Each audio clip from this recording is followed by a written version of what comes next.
real evidence of that resilience. And what's interesting, we think about our business through three demand segments: leisure, business travel, and group. The recovery has clearly been led by leisure. And in fact, last year, leisure demand got back to where we were pre-pandemic.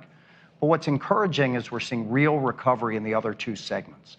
Business transient's been a slower recovery, but as we see more and more folks returning to the office, we see continued improvement. And maybe the biggest surprise has been the pace at which group demand has come back. And group, correct. And we fully expected social group to recover quickly with all of the canceled weddings and bar mitzvahs and family reunions. But now we're seeing strong and consistent recovery in business group travel as well. So quite encouraging. We get lots of questions about what's driving this recovery in the face of rising interest rates, high inflation environment, fuel prices, and the like. But I think there's a series of factors. You and Brian both touched on one, which is the elevated savings rates we see across the country. There continues to be deep pent-up demand as a result of the pandemic. I think there's a bit of a psychographic shift away from consumption of hard goods towards investment in experiences, which is helping our business a great deal.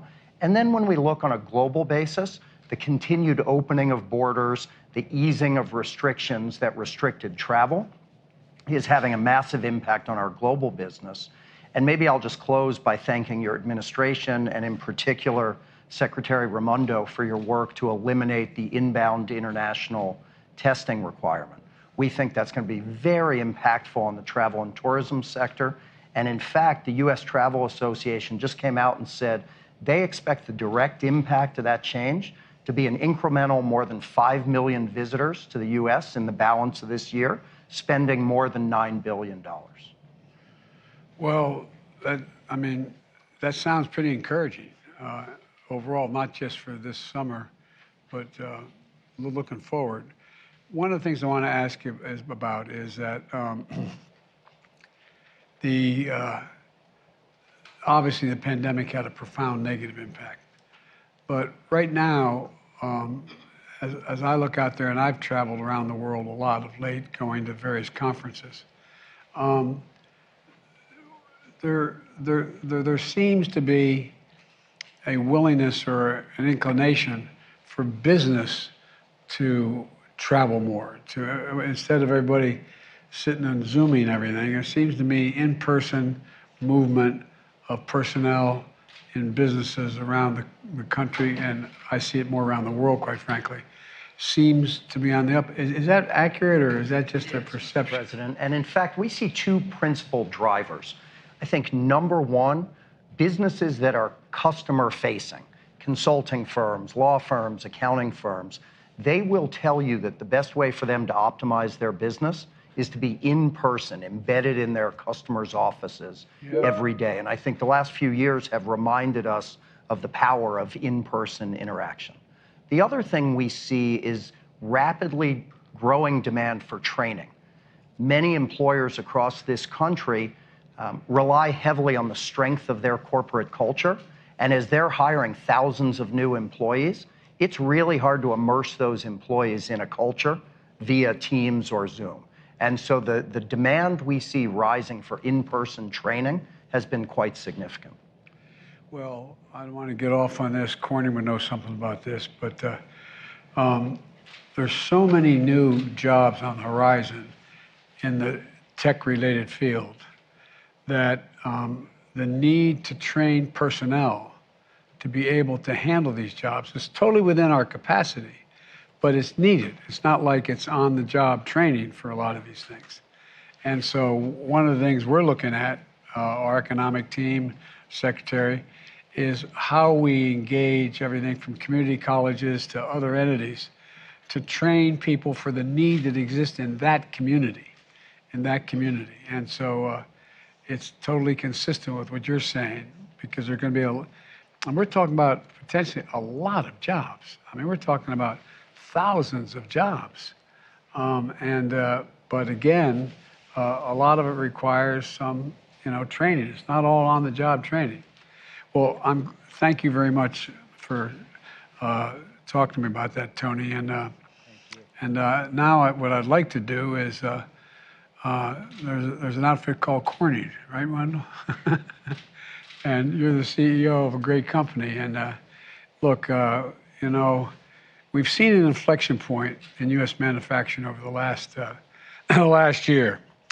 And by that I mean, you know, I can recall in the last administration, I'm not criticizing the last administration, the previous 4 years, and even at the end of our administration, Obama-Biden, the question was, are we still going to be the manufacturing hub of the world? Are we still, you know, are we in manufacturing, where are we going to sit? We're going to do all these other things, but what about manufacturing? And so you've seen in that inflection point in manufacturing in the U.S. Can you describe for me what you're seeing at Corning? What's your outlook on the manufacturing sector? Talk to me a little bit about that, if you could. Sure, Mr. President. First of all, you're right. The last 18 months has been tremendous growth for U.S. manufacturing. And we've seen that in our results. And that continues. But there's some subtle things going on as well. We just did our Q2 earnings, so the numbers are fresh in my mind. We're still having good, strong year-over-year growth. Sales up about 7%, earnings up about 8%. And so the growth rate continues at a little bit lower rate than it's been the last 18 months, though. But that good top line, there's a lot going on underneath the surface. So what's driving us is very strong demand for optical communications. Think optical fiber for technologies like 5G, broadband access, cloud computing. Very strong demand for fiber optics. And then also very strong demand for our solar materials going into renewable energy. So very strong on the infrastructure side. But if we look at the consumer side, much like Brian commented on, we're seeing a slowdown in consumer. So let me give you a few examples. We have customers who make liquid crystal displays, so think about televisions, notebooks. At this point in time, our customers are running their capacity at the lowest levels they have since the financial crisis. So panel maker utilization is down tremendously. Now, a big part of that is that build of inventory in anticipation of demand, right? But also the demand signal is not strong from the retail side for that good. So that's very low levels. Think smartphones. Smartphones in Q2 were down about 11% year over year. So pretty strongly. Auto, been depressed for a long time, mostly on supply chain basis. Demand has been there. But there's interesting signals in global demand. In April, there were 0 cars sold in Shanghai. Okay. 0. COVID lockdowns, but 0 is a really low number, right? COVID lockdown or not. Right? In Europe, in June, we had the lowest number of new car registrations that we've seen since 1996. So we're a global player, so it's the whole global economy, so it's harder for us to, pick on what is in the US, Europe, Asia. But if we were to look at it right now and the trends we see, I'd say the consumer electronics side looks slow. Automotive, not really strong, can't quite sort between supply chain issues or demand. And as we look forward, we'd say the overall trends, that's what we're counting on continuing. Super strong demand in optical communications and solar. And as we now work with Secretary Raimondo on connecting the unconnected next year, that will continue and strong and will expand to meet that. Solar demand we see going forward unabated and will also expand in that. But consumer seems soft to us. Yeah. Well, one of the things that My father was in the automobile business his whole life, ran a major dealership, a General Motors dealership. You know, growing up as a kid, you knew whether cars were selling or not, based on tuition and whatever the heck.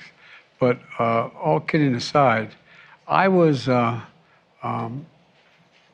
knew, but I never had tried to visualize how critical the high quality computer chips were for an automobile.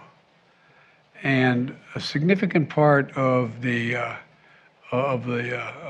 slowdown that occurred when it hit is inflation, the cost of automobiles. People are not buying them, also because they cost so damn much. There's so few of them. They're not manufacturing nearly what they were able to manufacture in the past because of the fact that there's lack of computer chips. But it's not just automobiles. There's anything, you know, phones, cell phones, a whole range. Whereas I found it interesting you talking about how, you know, on the fiber optic piece, that is moving. But how much of that do you think is related to the fact that we put in an infrastructure bill that provided billions of dollars for connecting the internet, for having the ability to access the internet, because we're making it available, quite frankly, with all the money we're spending to make it available to every home in America, every neighborhood. I mean, I'm not sure I'm asking the question properly. I think you know what I'm trying to get at. So talk to me about the difference, demand relating to where we fund it, and we're talking the fiber optics needed to deal with everything from solar to broadband in communities that don't have it now. I mean, one of the things I found was that, and the four of us have talked about this a lot, five of us have talked about this, is, you know, in the middle of the pandemic, going by a McDonald's and seeing a bunch of families sitting out there in the parking lot, not eating a hamburger, but connecting to the internet because they had no access to the internet, so their kid could get access to the schooling they needed. So talk to me a little bit about how much of this is driven by the inability to afford it, or the lack of desire to get it, and how much is driven by when the government is invested in it, it makes a difference. I'm not sure I'm asking the question. I totally understand your question, Mr. President. It's a very good question. So the direct impact of the BEAD program, or the government effort to connect the unconnected, in this year, direct impact is very low. That really starts to come into its power next year.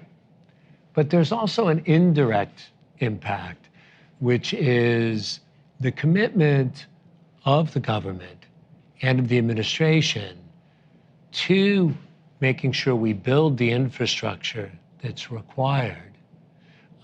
Really does make a difference in the behavior of all the players. Yeah. So what we're seeing, though, is just strong demand from our carrier customers because they want to be the ones that connect folks. And they're building out 5G, new tech, which needs a lot more fiber optics than 4G. And then cloud computing also needs a lot more fiber. So those are the big secular trends. But I mean, we shouldn't underestimate the power of positive leadership on things like infrastructure. Solar also, you know, you're in the midst of passing a significant bill as we speak, hopefully, right?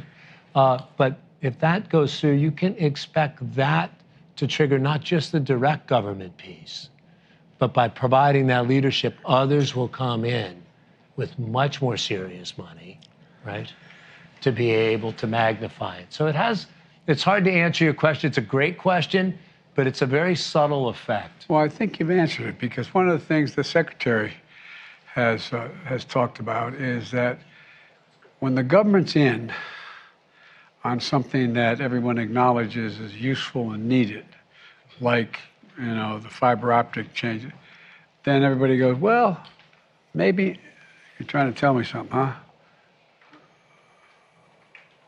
Oh, So far, we've got 217 yes votes for the CHIPS bill.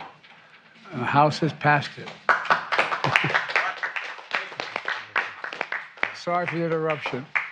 But, Madam Secretary, talk a little bit about what private sector attitudes change, if they do, if the United States or the government is taking a risk and a chance on betting on by putting their dollars where their money where their mouth is in terms of what needs to be done. Yeah. First of all, congratulations. That is huge. I don't want Been to. trying a long time. Yeah, we have been. And you, the president has been amazing in his leadership on this. So thank you. Thank you. This I'm is. a lawyer. I don't know anything about anything. You know how to lead, and that makes a difference. Well, this is a perfect example, semiconductors. I mean, the private sector is waiting for a signal, and they want predictability. There's nothing that unlocks private capital like predictability. So when the government steps up and says, we're going to invest in infrastructure, solar, chips, it provides predictability and investments, and it will encourage, I think, a lot of private sector capital to follow along. Not to mention the fact that what we're investing in, semiconductors, broadband, roads, bridges, solar, we need this. We need this to compete, as we talk about. So I think it's very significant. I'm taking too much time asking you all these questions, but I have great interest in your. Can I ask Janet, Secretary Yellen, how would you characterize now? And you've been very, very straightforward in your views and everything. How would you characterize the health of the economy now? Well, thank you, Mr. President. I think I would say let's first look back at the trajectory of the economy over the last 18 months. During that period, the United States has experienced an historic economic recovery. There were 9 million jobs created, over 9 million last year, and we saw the fastest single-year decline in unemployment in our historic record. And I think at the core, this rebound has really reflected the administration's policies, especially the rescue plan and the timely fiscal support it provided, along with vaccination efforts that allowed our businesses to reopen and let Americans get back to work. Right now, there are an enormous set of global headwinds, including a war in Europe and successive variants of the pandemic, but our economy remains resilient. So we're clear-eyed about the challenges we face now and in the future, which have especially been driven by global factors like Russia's illegal war in Ukraine, the lingering effects of the pandemic with lockdowns in places like China. Growth is slowing around the world. Inflation remains unacceptably high. And of course, it's your overriding objective, our administration's top priority, to bring it down. As you said, Mr. President, we're at a transitional moment in our economy. We're focusing on moving from a period of rapid recovery that we enjoyed over the last 18 months to now achieving steady, sustainable growth, but without sacrificing the gains we've made. And, economists should look holistically, I think, at data when we evaluate the state of the economy. And we can see, for example, from today's GDP report, that growth in private demand has slowed. That does indicate an economy that is transitioning to more steady and sustainable growth. But job creation is continuing. Household finances, as we've discussed and Brian discussed, household finances remain robust. Consumers are spending. And I believe that in the months to come, with skill and luck, it will be possible to maintain that strength. particularly the strength we enjoy in the labor market while easing the tightness that has been driving inflation? Well, there's an old expression, a baseball coach of the Dodgers years ago, Leo DeRocha, said, "I'd rather have Lady Luck sitting on my bench than skill." My grandfather was an All-American football player at Santa Clara in the turn of the century. You say, no, I'd rather have luck and skill on the bench. So we're looking for both. Let me just say before I yield to you, Brian, and we can move on to the rest of the folks here, it's interesting and totally understandable why the vast majority of the American people have no idea what the recovery plan did, what the government did at all. I mean, the reason why we still had teachers in school, kids going to school, the reason why we had cops on the beat, the reason why we had essential workers, states couldn't afford it, cities couldn't afford it, towns couldn't afford it, counties couldn't afford it. So we came up with this rescue plan and gave them billions of dollars to keep the economy in their cities and towns and states moving.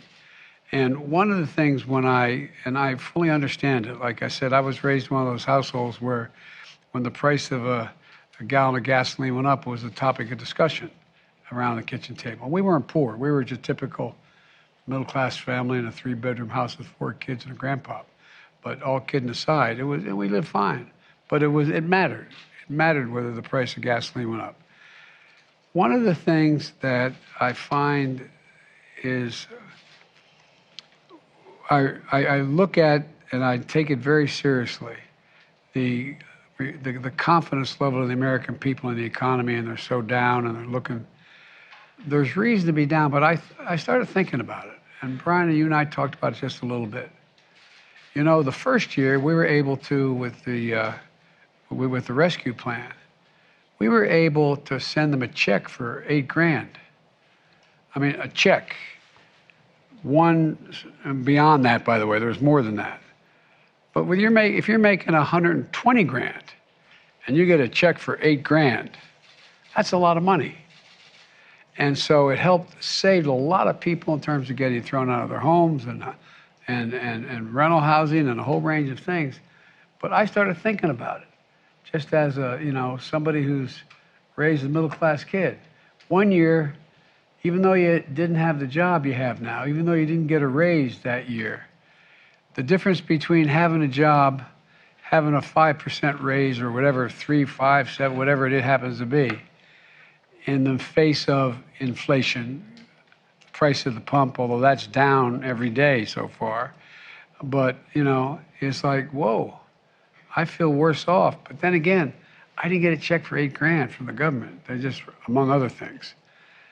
Does that make any sense to anybody, or is it just me? Well, it really makes a huge difference, Mr. President, because, as you said, it kept food on the table, helped people take care of their kids, especially at a time when many were out of school and it was hard to work. And the spending it generated put people back to work. And, as I mentioned, we've seen the biggest stretch of job creation that got America back to work. And we need to bring down inflation, but we need to preserve the success that plan achieved in the labor market. I know you're all busy as the devil, especially the folks who haven't had a chance to speak yet. I'm sorry I have so many questions, but I have great respect for your collective judgment here.